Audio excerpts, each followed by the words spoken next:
Israel has reoriented its foreign policy, and it sees Turkey now as its biggest enemy and danger.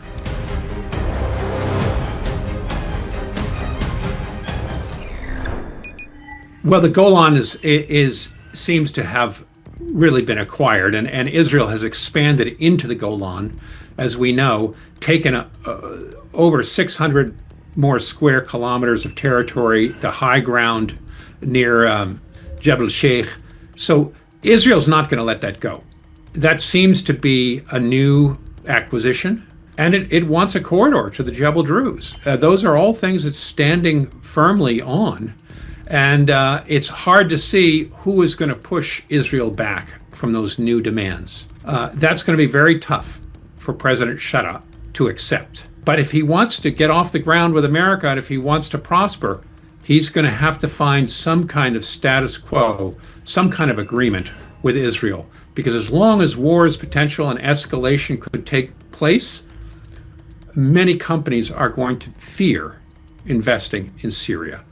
They want to see a stable Syria, a Syria where there is an agreement with Israel and with Turkey. What does this mean for Syrian sovereignty? Well, that's an important question, because Israel looks at Turkey now as its biggest enemy.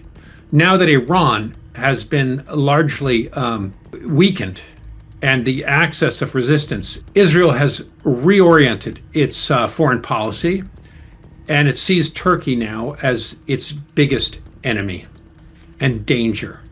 And this, of course, is complicated by the fact that President Trump likes President Erdogan of Turkey. He has asked for Turkish participation in Gaza and Turkish troops there. He has talked about selling Turkey F-35 top-of-the-line airplanes. And all of those things Israel does not want. So when Prime Minister Netanyahu went to Mar-a-Lago just recently, he was asking President Trump not to give those F-35s to Turkey and not to allow Turkish soldiers in Gaza. That is a red line for him. And he doesn't want, of course, Turkey to deploy its troops and to build up the Syrian regime, particularly not with anti-aircraft missiles, which could stop Israel from overflying Syria.